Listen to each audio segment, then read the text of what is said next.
David Goggins 70 mile தூரம், அதாவது 112 kilometre தூரம் ஓடுனதுக்கு அப்புறம் அவருடைய பலத்தை முழுவதுமா இழக்கிறாரு. He was totally destroyed. ஒரு அடி கூட எடுத்து வைக்க முடியல. ரன்னிங் ட்ராக்கு பக்கத்தில் இருக்கிற டென்ட்டுக்கு நான் ரெஸ்ட் எடுக்கணும் அப்படிங்கிறதுக்காக அங்க வேகமா அந்த டென்ட்டை நோக்கி டேவிட் காகின்ஸ் போறாரு. முடியல தான், இருந்தாலும் அவர் முயற்சி பண்ணி போய்கிட்டே இருக்கிறாரு, ஒவ்வொரு அடியா எடுத்து வச்சு. அவருடைய இதயம் இவ்வளவு நேரமா ரத்தத்தை பம்ப் பண்ணல டயர்டாகி இதுக்கு மேல முடியாதுப்பா அப்படின்னு அவர்கிட்ட கெஞ்சிக்கிட்டு இருந்துச்சு. அவருடைய ஹார்ட் துடிக்கல, பயங்கரமா வெடிக்கிற நிலையில இருந்துச்சு. ஒரு ட்ரெயின் ஓடும்போது அதோட ட்ராக்கு பக்கத்துல நின்று நம்ம காது வச்சு கேட்டா எந்த அளவுக்கு சத்தமா கேட்குமோ அந்த அளவுக்கு அவருடைய ஹார்ட் பீட்டை அவர்னாலேயே கேட்க முடிஞ்சது. ஒரு வழியா ரெஸ்ட் எடுக்கிற அந்த டென்ட்டுக்கு பக்கத்துல வராரு. அவரால் அந்த சேர்ல உட்கார கூட முடியல. பட் எப்படியோ மேனேஜ் பண்ணி அந்த சேர்லயும் உட்கார்ந்துடுறாரு. இந்த ஓட்டப்பந்தயம் இதோடு முடியறதில்லை, இன்னும் 30 மைல் தூரம் இவர் ஓடியாகணும். ஸோ அவர் அதுக்கு தயாராகணும், தன்னைத்தானே ப்ரிப்பேர் பண்ணிக்கணும். ரொம்ப நேரம் ரெஸ்ட் எடுக்கிறதுக்கு அவர்கிட்ட போதுமான நேரமும் இல்லை. சரி நம்ம தயாராகும் அப்படின்னு சொல்லிட்டு பாத்ரூம் போறதுக்காக அவர் எழுந்திருக்க முயற்சி பண்ணாரு. ஆனா அவருக்கு கால் வரல, எழுந்திருக்க முடியல. உடல் முழுவதும் பயங்கரமான வலி. டேவிட் காகின்ஸினுடைய வாழ்க்கையிலேயே அவர் சந்திச்சிராத மிகவும் மோசமான டஃப்பான ஒரு நாள் இதுதான். உடம்பெல்லாம் வெளுவெளுத்து போக, இனிமே வேர்த்து கொட்டுறதுக்கு வியர்வையே உடம்புல இல்லைங்கிற ஒரு நிலைமைக்கு அவர் வேர்த்து ஊத்தியாச்சு. பாத்ரூமுக்கு எழுந்து நடக்க முடியல, ஆனா பாத்ரூமை அடக்கவும் முடியல. அதனால அவர் மேலேயே அவர் தன்னை அறியாம யூரினேட் பண்றாரு. அவருடைய ஹார்ட் பீட்டோட வேகம் இன்னும் குறையவே இல்லை, இன்னும் அதை அவர் கேட்டுக்கிட்டே தான் இருந்தாரு. அந்த சப்தம் மெல்ல மெல்ல அதிகரிச்சுக்கிட்டே தான் இருந்துச்சு. மெதுவா டேவிட் காகின்ஸ் அவருடைய கண்களை மூடுறாரு. இன்னும் 30 மைல் தூரங்கள் இருக்கு. நான் எப்படியாவது ஓடி கடக்கணும், எப்படி ஓடுறது, எப்படி இந்த சேர்ல இருந்து எழுந்திருக்கிறது, இந்த எண்ணங்கள் தான் டேவிட் காகின்ஸோட மைண்ட்ல ஓடிக்கிட்டே இருந்துச்சு. என்ன நடக்குதுங்க?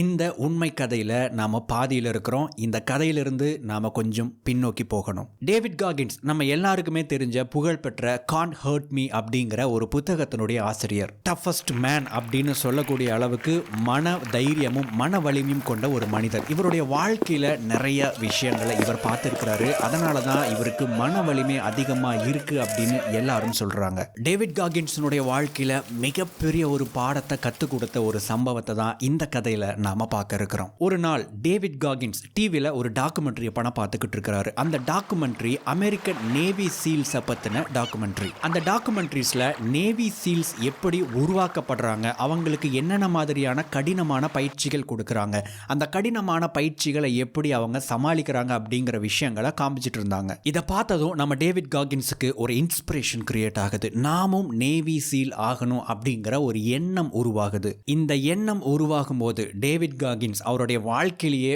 மிகவும் ஒரு மோசமான ஒரு நிலையில இருந்தாரு. அதிகமான உடல் பருமனோடு ரொம்ப குண்டா இருந்தாரு. அதோடு இதுவரைக்கும் எந்த உருப்படியான வேலையும் செஞ்சு முடிக்காத ஒரு நிலையில இருந்தாரு, செய்ய முடியாத ஒரு நிலையில இருந்தாரு. நம்ம வாழ்க்கையை மாற்றணும் அப்படிங்கிற ஒரு எண்ணம் பல வருஷமா அவருடைய மனசுக்குள்ள ஓடிக்கிட்டே இருந்துச்சு.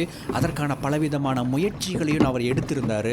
ஆனா இதுவரைக்கும் மிகப்பெரிய ஒரு மாற்றத்தை அவர்னால உருவாக்கவே முடியல. இந்த கட்டம், அதாவது இந்த டாக்குமெண்ட்ரி அவருக்குள்ள ஒரு தீவிரமான எண்ணத்தை உருவாக்குது. மிக கடினமான பயிற்சிகளை எடுத்துக்கிறாரு, அவருடைய உடம்பையும் மனசையும் உருமாத்துறாரு.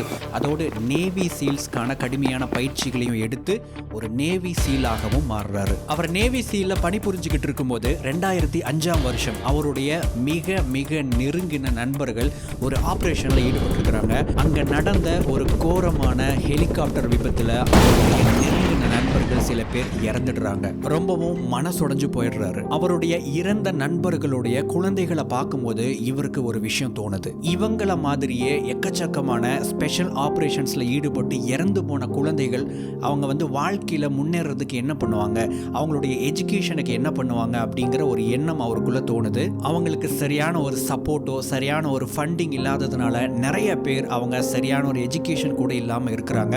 பட் இந்த மாதிரி, அதாவது ஸ்பெஷல் ஆப்ரேஷனில் இறந்து போனவங்களுடைய பசங்களை படிக்க வைக்கிறதுக்கு ஸ்காலர்ஷிப் கொடுக்கிறதுக்கு ஒரு அமைப்பு இருக்கு. அதோட பேரு ஸ்பெஷல் ஆபரேஷன் வாரியர் ஃபவுண்டேஷன். இந்த அமைப்பை பத்தி டேவிட் காகின்ஸ் ஏற்கனவே கேள்விப்பட்டிருந்ததால இந்த அமைப்புக்கு நாம டொனேஷன் கொடுத்தோம் அப்படின்னா நம்முடைய நண்பர்களுடைய குழந்தைகள் மாதிரியே தவிச்சுக்கிட்டு இருக்கிற எத்தனையோ குழந்தைகளுக்கு நல்ல கல்வியை கொடுக்க முடியும் அப்படிங்கிற ஒரு எண்ணம் உருவாகுது. இதுக்காக அவர் ரன்னிங் ரேசஸ்ல கலந்துக்கிறாரு. அதன் மூலமா கிடைக்கக்கூடிய பணத்தை அவர் அப்படியே டொனேட் பண்றாரு. இப்படி கிட்டத்தட்ட $2 மில்லியன் வந்து அவர் டொனேட் பண்ணவும் செஞ்சிருக்காரு. இந்த தடவை அவர் ஒரு அல்ட்ரா மேரத்தான் ரன்னர் ஆகணும் அப்படின்னு முடிவு பண்றாரு. பேட் வாட்டர் 135 அப்படின்னு சொல்லப்படுற ஒரு மிகப்பெரிய உலகத்திலேயே டஃப்பான ஒரு மேரத்தான் ரேஸை ஓடணும் அப்படின்னு நினைக்கிறாரு. இந்த அல்ட்ரா மேரத்தான் பேருக்கு ஏற்ற மாதிரியே மிகவும் டஃப்பான ஒரு மேரத்தான் ரேஸ்.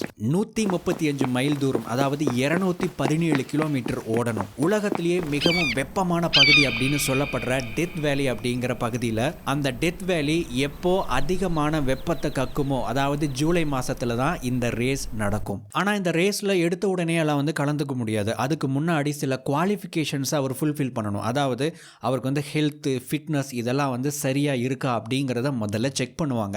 இதை கம்ப்ளீட் பண்ணினதுக்கு அப்புறம் ஒரு குவாலிஃபிகேஷன் மேரத்தான் ரேஸ் இருக்கும். அதை அவர் கம்ப்ளீட் பண்ணணும். ஒரு மைல் தூரம் கொண்ட ஒரு ரன்னிங் ட்ராக் இருக்கும்.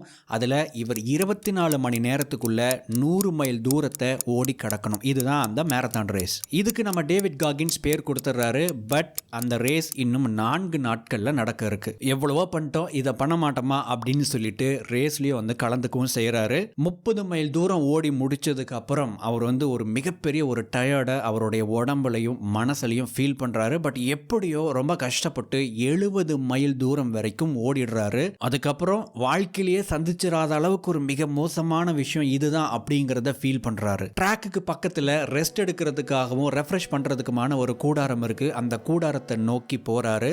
அவர் ரொம்ப ரொம்ப ரொம்ப டயர்டா இருந்தாரு. சேர்ல உட்கார்ந்ததுக்கு அப்புறம் எழுந்திருக்க கூட முடியாத ஒரு நிலைமை அவருக்கு ஏற்படுது. அந்த நிலையில கூட அவர் மைண்டுக்குள்ள ஒரே ஒரு விஷயம் ஓடிக்கிட்டே இருந்துச்சு. இன்னும் 30 மைல் தூரம் இருக்கு, நான் எப்படியாவது ஓடணும், எப்படி நான் ஓடுறது அப்படிங்கறத மட்டுமே அவருடைய மைண்டுக்குள்ள ஒரு தாட்டா வச்சுட்டே இருந்தாரு. ஸோ முதல் வேலையா அவர் என்ன பண்றாரு அப்படின்னா அவருடைய மைண்டை ரிலாக்ஸ் பண்றாரு, அமைதிப்படுத்துறாரு. அதுக்கப்புறம் அவருக்குள்ள ஒரு விஷயம் நடக்குது. முதல் முறையா அவருடைய உடம்பும் அவருடைய மனசும் அவருடைய ஆன்மாவும் ஒன்னா இணைஞ்ச மாதிரியான ஒரு பயங்கரமான ஒரு ஃபீல் பண்றாரு. அவர் சொல்றாரு, நீங்க விடாப்புடியா இருக்கிறீங்க, நீங்க குவிட் பண்ண போறதே இல்லை அப்படிங்கிறத உங்களுடைய மனசு ஒரு தடவை புரிஞ்சிருச்சு அப்படின்னா இது வரைக்கும் என்ன அது உங்களுக்கு கொடுத்துக்கிட்டு இருந்துச்சோ அதை விட பல மடங்கு ஆற்றலை உங்களுக்காக அது திரட்டி கொடுக்கும் அப்படிங்கிறாரு. இந்த ஒரு மிகப்பெரிய ஒரு ரியலைசேஷனை அந்த இடத்துல டேவிட் காகின்ஸ் ரியலைஸ் பண்ணாரு. அதுக்கப்புறம் அவர் திரும்பவும் ஓட ஆரம்பிக்கிறாரு. 100 மைல் தூரம் தானே ஓடணும். ஆனா நம்ம டேவிட் காகின்ஸ் 101 மைல் தூரம் அந்த ரேஸை கம்ப்ளீட் பண்றாரு. அதுவும் 18 மணி நேரம் 56 நிமிஷத்துல. ஸோ இங்க என்ன நடந்துச்சு, எப்படி டேவிட் காகின்ஸ்னால அவர்னால இதுவரைக்கும் பண்ணாத ஒரு கடினமான ஒரு விஷயத்த இனிமே பண்ணவே முடியாது அப்படின்னு தோணின ஒரு விஷயத்த எப்படி இவர் பண்றதுக்கு அவருடைய மைண்டை ட்ரிக் பண்ணாரு. நீங்க செய்யணும்னு நினைக்கிற அந்த கடினமான விஷயத்த செய்யறதுக்கு உங்களுடைய மைண்டை ட்ரிக் பண்றது எப்படி, இது எல்லாத்தையும் டூ ஹார்ட் திங்ஸ் அப்படிங்கிற புத்தகத்திலிருந்து நாம இன்னைக்கு கத்துக்க போறோம். டூ ஹார்ட் திங்ஸ் அப்படிங்கிற புத்தகத்தில் ஒரு அழகான ஒரு கோட் இருக்கு. கடினமான சூழ்நிலையை மன வலிமை கொண்டவர்கள் சவாலாகவும் மற்றவர்கள் அதை ஒரு ஆபத்தாகவும் எண்ணுவார்கள். சரி, கடினமா தோன்ற ஒரு செயலை நம்முடைய மனசை செய்ய வைக்கிறதுக்கு ட்ரிக் பண்றதுக்கு நீங்க ஃபாலோ பண்ண வேண்டிய சில விஷயங்கள் இருக்கு. அதுல முதலாவது என்ன அப்படின்னா the 3 psychological needs. உளவியல் தேவைகளை பூர்த்தி செய்தால் உங்களால் கடினமான செயலை செய்ய முடியும். ஒவ்வொரு மனிதனுக்குமே 3 விதமான சைக்கலாஜிக்கல் நீட்ஸ், உளவியல் தேவைகள் இருக்கு. முதலாவது அட்டானமி, இரண்டாவது காம்பிடன்சி அண்ட் மூணாவது பிலாங்கிங். நீங்க செய்ய வேண்டியதெல்லாம் இந்த 3 விஷயங்களை அந்த கடினமான செயலோடு நீங்க பொருத்தி பார்க்கணும். சரி, அது எப்படி பண்றது அப்படின்னா முதலாவது generate a feeling of autonomy. இந்த ஒரு செயலை செய்யணும் அப்படின்னு நீங்க முடிவெடுக்கிறீங்க அப்படின்னா இதை நீங்க தான் முடிவெடுத்திருக்கிறீங்க அப்படிங்கிற ஒரு விஷயத்தை உங்களுடைய மனசுக்கு ஆணித்தரமா நம்ப வைக்கணும். நாம ஒரு முடிவு எடுத்துருவோம். அந்த முடிவில் ஒரு கடினமான சேலஞ்ச் நமக்கு முன்னாடி வருது அப்படின்னா நம்ம என்ன நினைப்போம், இந்த சேலஞ்ச் எனக்கு ரொம்ப கடினமா இருக்கு, என்னால் முடியல, எனக்கு ரொம்ப கஷ்டமாக இருக்குது அப்படின்னு நம்ம புலம்ப ஆரம்பிப்போம். பட் நீங்கள் தான் அந்த முடிவை எடுத்தீங்க அப்படிங்கிறதையும், இதையும் நீங்கள் கடந்து போகணும் அப்படிங்கிற அந்த முடிவையும் நீங்கள் தான் எடுக்கிறீங்க அப்படிங்கிறத உங்களுடைய மனசுக்கு தெளிவாக நீங்கள் புரிய வைக்கணும். பெரும்பாலும் நம்முடைய மைண்டுக்குள்ளே ஓடிக்கிட்டு இருக்கிற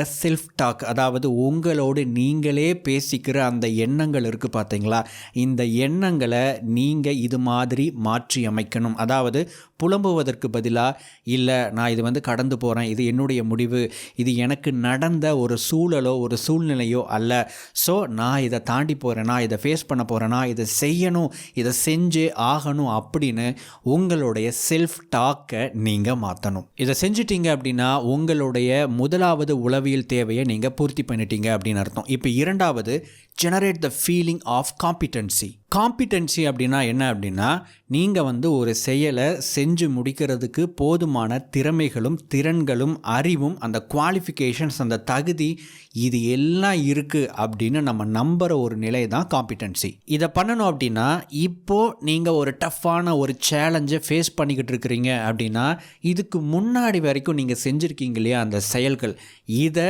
நீங்கள் ஜஸ்ட் ரிஃப்ளெக்ட் பண்ணணும். அதாவது அதை கொஞ்சம் பின்னோக்கி பார்க்கணும், அவ்வளோதான். டேவிட் காகின்ஸ் அந்த டென்ட்டுக்குள்ளே உட்காந்துட்டு என்ன பண்ணார் அப்படின்னா, இதை தான் பண்ணார். நம்ம 70 மைல் தூரம் இது வரைக்கும் ஓடி வந்துட்டோம், இன்னும் 30 மைல் தூரம் தான் இருக்குது. 70 மைல் பெருசா 30 மைல் பெருசா?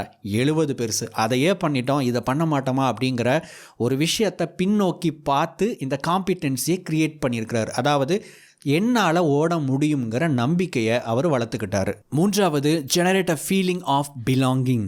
நீங்கள் என்ன பண்ணிக்கிட்டு இருக்கிறீங்களோ அதை ஏன் பண்ணுறீங்க அப்படிங்கிற அந்த காரணத்தை அதிகமாக ஃபோக்கஸ் பண்ணணும். இப்போ நம்ம டேவிட் காகின்ஸனுடைய கதைக்கு வந்தோம் அப்படின்னா, அவர் ஏன் ஓட ஆரம்பித்தார்? அதற்கான காரணம், இவருடைய நண்பர்கள் மாதிரியே அப்பா அம்மாவை இழந்த குழந்தைகள் படிக்கணும், அதற்கு நாம் டொனேஷன் கொடுக்கணும் அப்படிங்கிற அந்த ஒரு தேவையை பூர்த்தி பண்ணுறதுக்காக, அந்த காரணத்துக்காக தான் இவர் ஓடவே ஆரம்பித்தார். ஸோ நீங்கள் ஒரு செயலை ஆரம்பிச்சிருக்கிறீங்க, நம்ம எக்ஸசைஸ் பண்ணணும், நான் இந்த கோர்ஸை படிக்கணும், நான் இந்த ஒரு எக்ஸாமை பாஸ் பண்ணணும், இந்த ஒரு ஜாபுக்குள்ளே போகணும் அப்படின்னு நீங்கள் ஒரு விஷயத்தை ஆரம்பித்து நீங்கள் ஒரு சேலஞ்சை ஃபேஸ் பண்ணுறீங்க அப்படின்னா, இதை எதற்காக பண்ணுறீங்க, யாருக்காகலாம் பண்ணுறீங்க, அந்த மனிதர் எல்லாம் நீங்க நினைச்சு பார்க்கணும். இதை பண்ணிட்டீங்க அப்படின்னா அந்த காரணத்தை, அதாவது பிலாங்கிங் அப்படிங்கிற மூன்றாவது உளவியல் தேவையை நீங்க பூர்த்தி பண்ணிடுவீங்க. இதோடு சேர்த்து இன்னொரு முக்கியமான விஷயத்தை நீங்க செய்யணும். அதுதான் நம்பர் 2, மெயின்டைன் இக்வானிமிட்டி. அப்படின்னா மனதை நீங்க சமநிலைப்படுத்தணும். டேவிட் காகின்ஸ் ஒரு இன்டர்வியூவில் இந்த ஒரு பர்டிகுலர் சம்பவத்தை பற்றி அவர் பேசும்போது ஒரு விஷயம் பண்ணுவார். அந்த கூடாரத்தில் அந்த டென்ட்டில் உட்காந்துக்கிட்டு முதல்ல அவர் செஞ்ச வேலை என்ன அப்படின்னா, அவருடைய மைண்டை அமைதிப்படுத்துறது தான். பரபரப்பான ஒரு சூழ்நிலையில் இருக்கும்போது, அல்லது ஒரு சேலஞ்சை நம்ம பார்த்து ரொம்ப டயர்டாக ஃபீல் பண்ணி இருக்கும்போது, நம்மளால் முடியல அப்படின்னு நினச்சிக்கிட்டு இருக்கும்போது, நம்முடைய மனம் பதறிக்கொண்டு இருக்கும்போது, நீங்கள் என்ன விஷயத்தை உள்ளே போட்டாலும் அது வேலை செய்யாது. முதல்ல எப்படியாவது அந்த அலைப்பாயிர மனசை நீங்கள் ஆஃப் பண்ணணும். அதுக்கப்புறம் தான் டேவிட் காகின்ஸ் இத்தனை கருத்துக்களை மனசுக்குள்ளே போட்டு திரும்ப அவரை தன்னைத்தானே மோட்டிவேட் பண்ணிக்கிட்டு திரும்பவும் அந்த 30 மைல் தூரத்தை ஓட ஆரம்பிச்சாரு. சரி, இதை நம்முடைய ரியல் லைஃப்பில் அப்ளை பண்ணணும் அப்படின்னா ஒரு 3 ஸ்டெப்ஸ் இருக்குது. Number 1, zoom out and explain.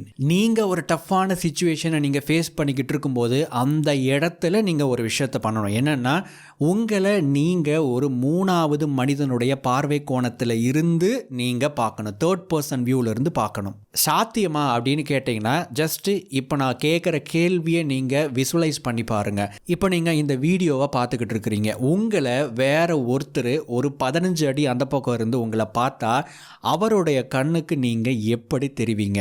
உங்களுடைய கையில் எப்படி நீங்கள் ஃபோன் வச்சுருக்கீங்க, எப்படி உட்காந்துருக்கீங்க, அல்லது எப்படி படுத்துக்கிட்டு இருக்கீங்க, என்ன பொசிஷனில் இருக்கிறீங்க, என்ன ட்ரெஸ் போட்டுக்கிட்டு இருக்கிறீங்க, எவ்வளவு கூர்மையாக அல்லது எவ்வளோ ஃபோக்கஸ்டாக இந்த வீடியோவை பார்த்துக்கிட்டு இருக்கிறீங்க, அல்லது மேபி கீழே இருக்கிற வீடியோவையோ கமெண்ட்டையோ நீங்கள் பார்த்துக்கிட்டு இருக்கலாம். ஸோ இந்த விஷயத்தை இன்னொரு நபர் உங்களை கவனிச்சுக்கிட்டு இருந்தால் எப்படி இருக்கும்னு விசுவலைஸ் பண்ணி பாருங்கள். நிச்சயமாக உங்களை ஒரு 3rd பர்சன் வியூவிலிருந்து உங்களை பார்க்க முடியும். எத்தனை பேர்னால உங்களை நீங்களே 3rd பர்சன் வியூவிலிருந்து பார்க்க முடிஞ்சது? கமெண்ட் செக்ஷனில் சொல்லுங்கள். சரி, இப்போ 2வது ஸ்டெப், ரீஅப்ரைஸ். ஒரு டஃப்பான சிச்சுவேஷன் வருது அல்லது உங்களுக்குள்ள அதனுடைய விளைவா சில விஷயங்கள் நடக்குது அப்படின்னா அதை வேற ஒரு கோணத்தில் இருந்து பார்க்க ஆரம்பிக்கணும். இப்போ நீங்கள் ஒரு எக்ஸாம் ஹால்குள்ளே போகிறீங்க, ஒரு முக்கியமான எக்ஸாம் எழுதுறதுக்காக நீங்கள் போகிறீங்க. அந்த ஹாலுக்கு பக்கத்தில் போன உடனேயே உங்களுக்கு ஒரு விதமான பதட்டம் ஏற்பட ஆரம்பிக்கும். ஐயோ பயமாக இருக்குது, நான் படித்ததெல்லாம் மறந்துடும் அப்படின்னு நீங்கள் அதை பார்த்து பயப்படலாம். இல்லை நான் எப்படியாவது பாஸ் பண்ணணும், இது ரொம்ப ரொம்ப ரொம்ப முக்கியமான ஒரு எக்ஸாம் அப்படின்னு நீங்கள் நினைக்கலாம். இது ரெண்டுமே ரெண்டு விதமான பார்வை கோணங்கள் தான். நிறைய பேர் இந்த பார்வை கோணத்தினுடைய நெகட்டிவ் சைடை கையில் எடுக்கிறாங்க. நம்மளால் இது பண்ண முடியாது, இது எனக்கு பயமாக இருக்குது, எனக்கு இதெல்லாம் மறந்துடும், நான் சரியாக பெர்ஃபார்ம் பண்ண மாட்டேன் அப்படிங்கிற ஒரு நெகட்டிவ் ஆஸ்பெக்டை கையில் எடுத்துக்கிறாங்க. பட் அதுக்கு பதிலாக அதனுடைய பாசிட்டிவ் ஆஸ்பெக்டை நீங்கள் கையில் எடுக்கணும். இப்போ மூன்றாவது ஸ்டெப் ரீஅஷ்யூர். உங்கள் மனசில் இருக்கக்கூடிய பயத்தையும் குழப்பத்தையும் நீங்கள் எடுக்கணும். ஒரு கடினமான விஷயத்தை நீங்கள் ஃபேஸ் பண்ண போகிறீங்க அப்படின்னா ஒரு விஷயம் உங்களுடைய மைண்டில் பதிவாகணும். அது என்னன்னா, இதுவும் கடந்து போகும்.